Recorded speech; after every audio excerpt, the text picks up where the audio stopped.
সকালবেলা ওটা কী মনে হয় যে চাদর মেটা দিয়ে ঘুমাই? তা না, লোকের তার সহ্য হয় না। সকালবেলা যদি তুমি চাদর মুড়ি দিয়ে ঘুমাবে, সেটা কারো সহ্য হবে না। কারণ যদি তুমি 8টা বা 7:30টার মধ্যে উঠতে না পারো, তাহলে অ্যাপারেন্টলি বোঝাই যায় যে তোমার সাথে এবার অত্যাচার হতে চলেছে। দুঃখের জীবন চলছে। এই তো আজকে 11টা বাজছে, হ্যাঁ 8:36 বাজছে।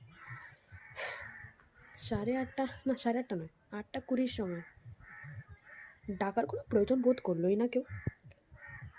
কমলটাকে সাট করে সরিয়ে বলল, 8:19 বাজছে, উঠে পড়। 8:19।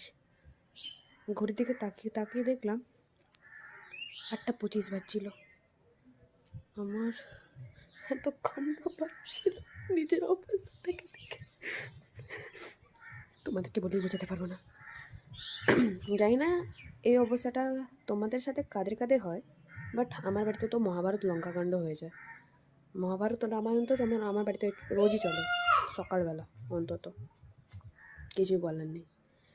আর আরেকটা যুদ্ধ চলে, যদি ঘুম থেকে তুমি না ওঠো, তোমার মুখের ওপর ঠান্ডা জল সাট করে ছিঁড়িয়ে দেবে।